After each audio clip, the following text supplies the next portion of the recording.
So Pokemon Champions just released, and in this video I want to showcase some Pokemon that I'm using and that I'm really enjoying in this new competitive meta that has just come out. And whenever a new meta releases, it's not established yet on day one, and everyone's just kind of experimenting, seeing what works. But I have started to see somewhat of a meta forming, and I wanted to show some of my niche picks for countering the meta and the most popular Pokemon I'm seeing. Some of the Pokemon I'm using are really popular, and some of them I'm not seeing as much of. But one of the first ones that I want to talk about is Hisuian Zoroark. It is such a menace. It has a fantastic typing of Ghost Normal, and it has a great coverage of moves, a big move pool, and its ability is of course the same as Hisuian Zoroark, Illusion. So you can send it out and disguise it as whatever you select as the fourth Pokemon that you're going to send on your team. And I've won a good handful of battles now because my Zoroark was disguised as something else, and then they used a move that didn't affect Zoroark, and then Zoroark was able to hit back with a one-hit KO. Another Pokemon that I want to showcase in this video is going to be competitive Milotic, which has a fantastic special attack stat. Here you can see the teams right there that I'm going to be showing in this video. But on its own, Milotic has a great natural special attack stat, and it has a fantastic hidden ability of competitive. So anytime you see an opponent using an Intimidate Pokemon on their team, especially in the lower ranks, they're just automatically going to send that out almost every time as their lead. And so if you see Incineroar, or if you see Hisuian Arcanine, or anything that has Intimidate, you can essentially send out your competitive Milotic, and it works just like Defiant, which you're also going to see Kingambit running around with that ability a little bit. But basically it turns the Intimidate, instead of lowering your attack, you get a sharply raised special attack, and you invest your stats into giving Milotic a lot of bulk, and it makes it very hard to remove it. And then once you've got that special attack boost, it's quite a threat on the field. And then another Pokemon that I have on the team is Hisuian Goodra, which a lot of Pokemon I discovered do not have body press anymore, but Hisuian Goodra does. I have an Archaludon on one of my teams that I'm using a decent bit, and you'll see it get used here. However,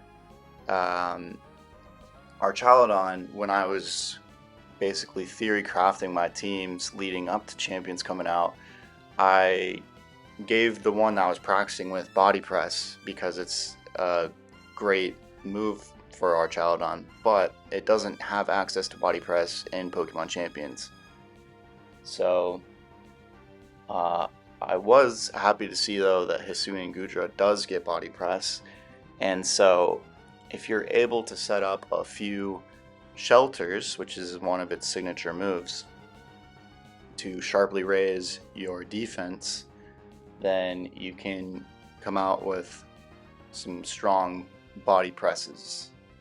And it also gets access to Heavy Slam, so if you've used Zamazenta at all, or Archaludon, or basically any body press Pokemon, most of them happen to be fighting Steel type, and you use body press as your fighting type stab coming off of your defense instead of your attack, and you use Heavy Slam coming off of the weight of the Pokemon, which Hisuian Goodra weighs a good bit, and it's able to hit pretty hard, and it's also a great Pokemon to use in combination with Hisuian Zoroark because you can disguise as it, and because Hisuian Goodra is so slow, they are gonna be kind of expecting that to be sort of the tempo of the battle, but you can use your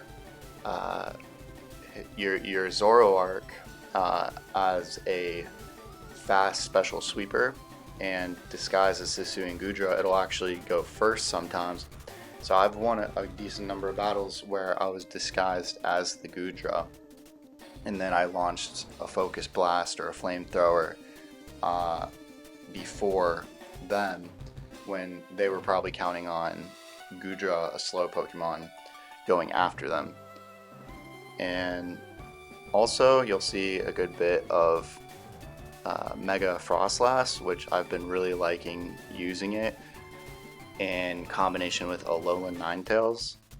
Against any other type of weather, you can combine these two and really keep the snow up and have that snow be benefiting you. You can set up Aurora Veil and disrupt your opponent from using whatever weather other than snow that they might be using. Sand can get really annoying. I've seen some sun and some rain, and basically both these Pokemon have snow warning, so you can use that to reset the weather. I've got Hydreigon on my team, just another great Pokemon that has a lot of coverage options. I have mine running Choice Scarf so that it gets a little bit of extra priority. And yep, I'm having fun with the game so far. I think it mostly matches up to what my expectations were.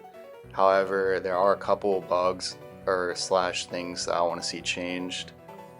One has to do with the items. You'll see, like in this clip right here, my Basculegion has Bright Powder and my Goodra has the White Herb. Those aren't necessarily the items that I would like them to have. It's just that there don't seem to be a lot of items available, even for purchase in the shop, this early in the game.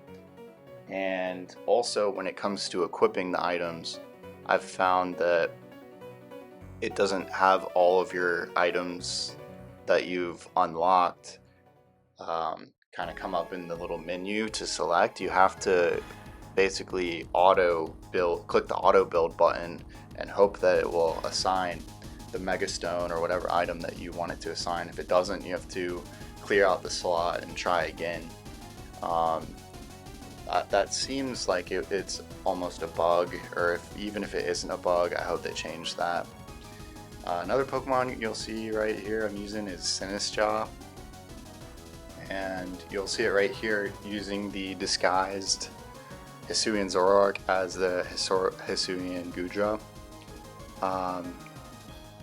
Sinistcha is a great support Pokemon. It has a lot of things it can do. It has Life Dew, so you can heal. It has Rage Powder, which is like follow me, so you can make it the center of attention and guarantee that your teammate will not be targeted for that turn unless they're using a spread move.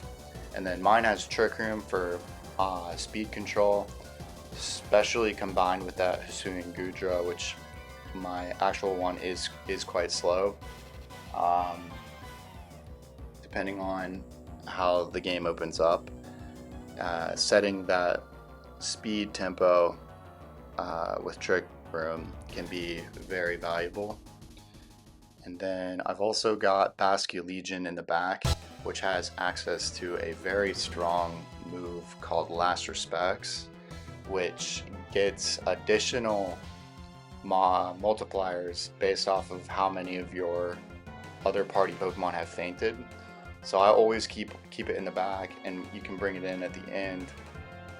And then it also gets Wave Crash, Flip Turn, and Aqua Jet. So Aqua Jet is your priority move if you just need to do a little bit of priority damage, make sure it gets off.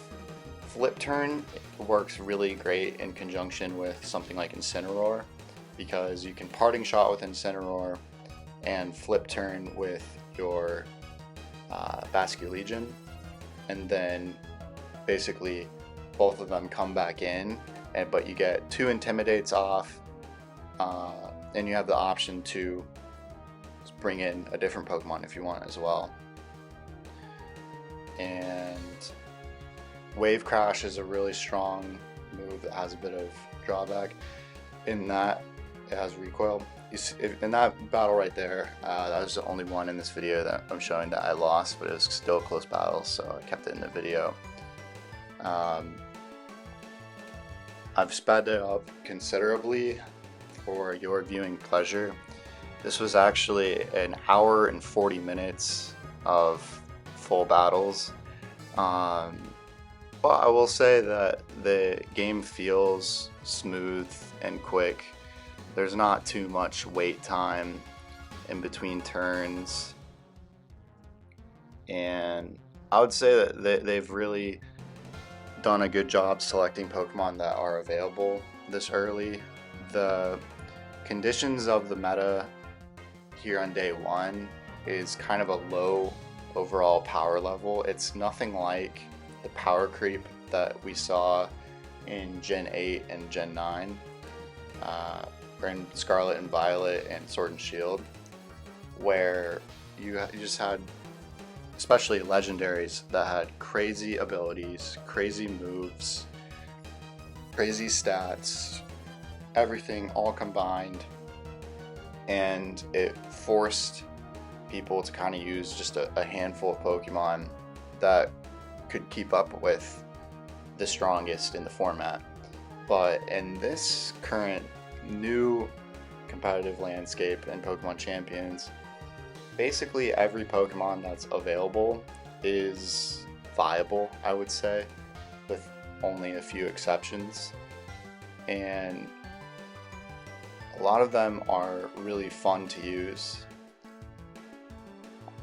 And yeah, overall, I'm really enjoying this game. I will say I've had a few frustrating moments, but mostly it has to do with just the nature of battling rather than this fault of this game itself. I will say I've found it a little bit hard to climb up the ladder. In this video, I played these battles plus a whole bunch more that I didn't record, and I ended up exactly where I started. It's kind of hard to climb because you lose as many points as you stand to gain. So you have to go on a win streak to really move up the ranks, and that's really hard to do, especially this early in the game. I would like to see them adjust that as well. At least in the lower ranks, make it so you don't lose as much as you win, so that if you go about a 50% win rate, you can still climb up the ranks. But I guess that's just a skill issue with me. I'm still, of course, learning the game because it just came out. But thank you all for watching, and I'll see you in another video. Peace out.